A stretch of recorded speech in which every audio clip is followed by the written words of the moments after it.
Assalamualaikum warahmatullahi wabarakatuh. Kami dari kelompok 4 akan menyampaikan hasil diskusi kami yang berjudul Pentingnya Penerapan Nilai Pancasila dalam Kehidupan Sehari-hari. Sebelum itu, saya akan memperkenalkan anggota kelompok kami. Yang pertama saya sendiri yaitu Muhammad Atta Romero Kurnia Putra. Selanjutnya ada M. Refikasya Rizaldi. Selanjutnya ada Muhammad Adam Adriel Ihtiar.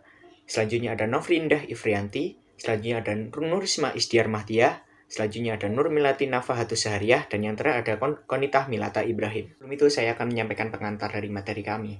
Indonesia merupakan negara kesatuan dengan berbagai keunikan dan kemajmukan di dalamnya. Kemajmukan yang dimiliki oleh bangsa Indonesia ini tentu memiliki risiko besar untuk terjadinya perpecahan. Oleh karena itu, agar dapat menyatukan seluruh rakyat dengan begitu banyak beragaman, begitu banyak perbedaan, maka dibuatlah ideologi. Ideologi ini disebut dengan Pancasila. Penerapan nilai-nilai Pancasila dalam kehidupan, dalam negara kita, hendaknya harus kita lakukan. Agar apa? Sehingga kita tidak mudah goyah dengan suatu keadaan atau terjadi perpecahan karena satu sebab. Selain itu, dengan mengimplementasikan nilai-nilai Pancasila, membuat kita menjadi satu padu, menjaga kesatuan Indonesia, menjadi negara yang utuh dengan persatuan dan kesatuannya dan tidak bercerai-berai.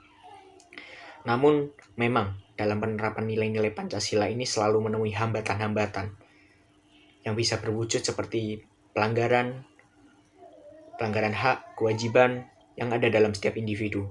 Selain itu, pelanggaran penerapan penilaian-nilaian Pancasila ini juga dapat membuat kehidupan masyarakat menjadi penuh konflik. Berikut kami akan menampilkan beberapa contoh konflik.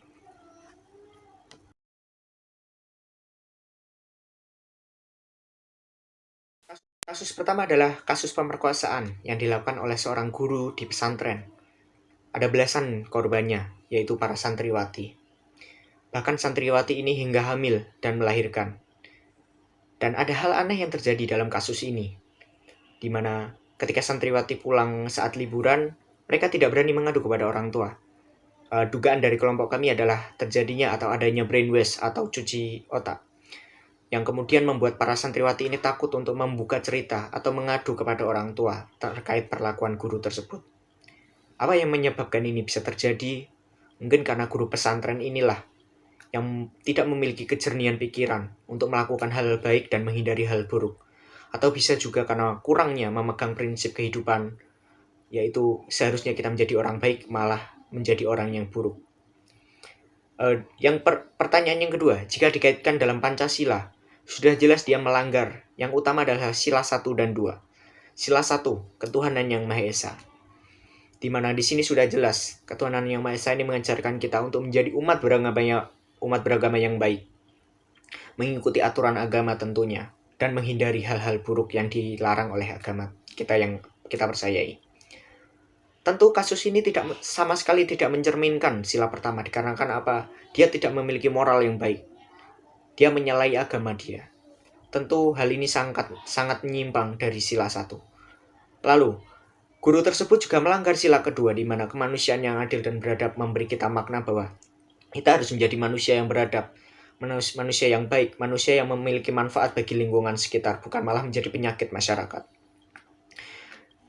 Dalam kasus ini banyak yang dirugikan, pihak orang tua, apalagi santriwati, yang harus menanggung malu atau merasakan beban mental setelah kejadian ini. Tidak berhenti di kasus pemerkosaan. Kasusnya juga berlanjut kepada dugaan penggelapan dana. Dugaan penggelapan dana ini adalah dana dari pemerintah yang digunakan dia untuk keperluan pribadi. Tentu ini menyalahi sila kelima, yaitu keadilan sosial, di mana seharusnya uang itu untuk kemakmuran atau kenyamanan dari santriwati yang tinggal di pesantren, tapi malah digunakan untuk pribadi.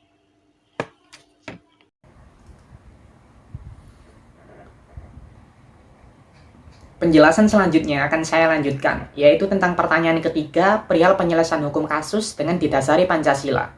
Menurut saya, tindakan yang dilakukan guru ini sangatlah keji, bahkan tidak bisa diterima oleh akal sehat. Pasalnya, pelaku telah meruda paksa 12 santriwatinya hingga 9 bayi telah dilahirkan. Selain kasus ini melanggar nilai-nilai Pancasila, penyelesaian kasus ini juga harus berjalan sesuai hukum, terutama didasari oleh Pancasila, yakni sila ke-1, ke-2, dan ke-5. Hukuman sanksi pidana dalam proses persidangan harus berjalan berdasarkan sila ke-1, yaitu tanpa adanya kebohongan, karena kebohongan dilarang oleh setiap agama. Sila kedua, yaitu harus beradab dan berkemanusiaan, karena kita harus menjadi orang yang baik bagi lingkungan sekitar. Dan juga sesuai sila kelima, yaitu keadilan. Jadi, tidak ada diskriminasi atau lainnya dalam keputusan hukuman. Tak hanya hukuman bagi pelaku, korban juga harus diberikan perlindungan. Sebagai bentuk perlindungan, menurut saya identitas korban tak perlu dipublikasikan dan disebarluaskan. Publik tidak perlu tahu nama, tempat tinggal, bahkan foto korban. Sebaliknya, identitas pelaku harus dipublikasikan secara luas sebagai bentuk hukuman dan supaya masyarakat lebih waspada. Dan juga, para korban harus diberikan penanganan mental, emosional, dan fisik secara gratis, agar mereka bisa mudah-mudahan bangkit kembali dan kembali lagi ke hidup mereka sehari-hari. Berdasarkan kasus yang sudah dijelaskan oleh rekan saya tadi, kita dapat mengambil kesimpulan bahwasannya nilai-nilai Pancasila haruslah terus diterapkan dalam kehidupan kita sehari-hari agar dapat menjadi solusi untuk dapat mengatasi berbagai permasalahan dan konflik yang terjadi dalam hidup kita. Sebagai warga negara yang baik, kita hendaknya harus terus menjunjung tinggi nilai ketuhanan yang Maha Esa dengan meningkatkan iman kita dan tetap berpegang teguh kepada ajaran agama yang memerintahkan kita untuk tidak saling menyakiti, namun untuk saling menyayangi, melindungi, dan mengasihi antar umat beragama. Berikutnya, sebagai bentuk implementasi Pancasila kedua yang berbunyi kemanusiaan yang adil dan beradab, sudah seharusnya kita selalu berperilaku sesuai norma-norma yang ada dengan saling menghargai dan tidak merebut hak orang lain. Setiap warga negara hendaknya dapat bertindak secara bijak dan mengambil keputusan secara adil dan tidak sepihak dengan mengutamakan kepentingan pribadi ataupun golongan.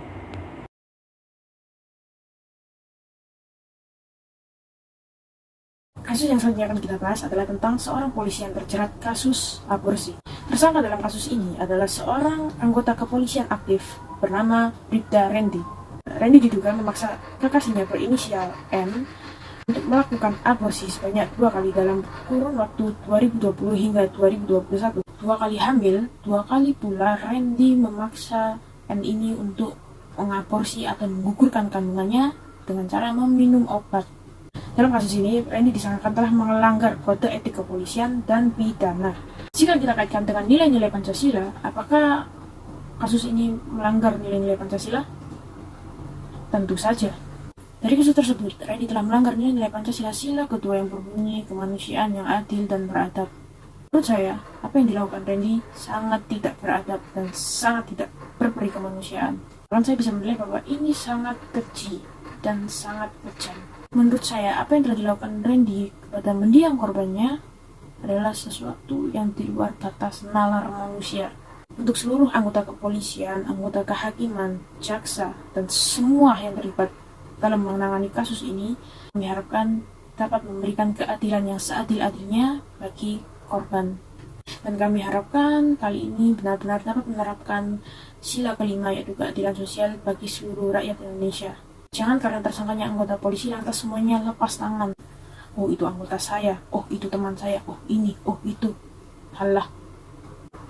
Jika nantinya kasus Randy ini tidak ditangani dengan serius dan sebagaimana mestinya, maka jangan heran kalau trust isu masyarakat kepada pihak berwenang, kepada pihak berwajib itu akan semakin menurun. Jangan heran kalau rakyat tidak lagi percaya pada instansi-instansi tersebut. Kalau sudah seperti itu, lantas kemana lagi kita akan mengadu?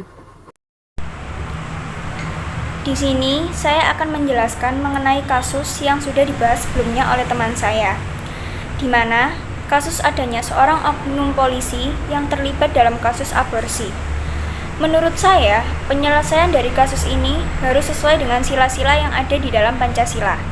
Salah satunya, sila kedua, yaitu kemanusiaan yang adil dan beradab. Maksudnya, seberat apapun nanti hukuman yang akan diterima, tetap saja harus sesuai dengan asas-asas kemanusiaan. Dan sila kelima, yaitu keadilan sosial bagi seluruh rakyat Indonesia. Walaupun yang bersalah di sini adalah seorang polisi, tetap saja harus mendapatkan hukuman yang setimpal dengan perbuatannya, karena perbuatan yang dilakukan sudah merebut nyawa kekasihnya dan juga janin yang ada di dalam perut kekasihnya. Selain itu, ada juga keluarga dari pihak kekasihnya yang merasa dirugikan dan kehilangan dari adanya kasus ini. Solusi untuk mengatasi masalah ini adalah dengan membawa kasus ini ke pengadilan, dan para penyelenggara hukum juga harus memberikan keadilan seadil-adilnya. Selain itu, juga harus memberikan hukuman yang sesuai dengan perbuatan yang telah dilakukan oleh polisi yang sudah menyuruh kekasihnya untuk melakukan aborsi.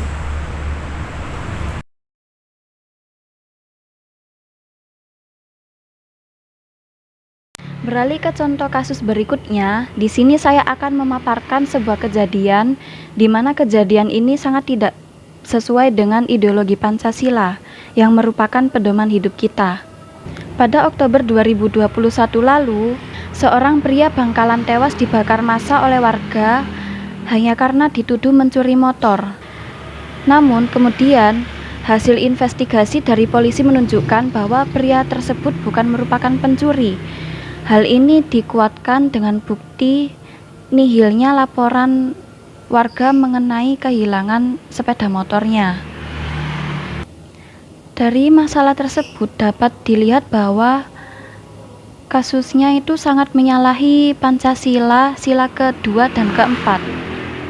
Dalam mengatasi masalah tersebut, masyarakat banyak yang bertindak main hakim sendiri dan asal memberikan hukuman yang sangat tidak beradab.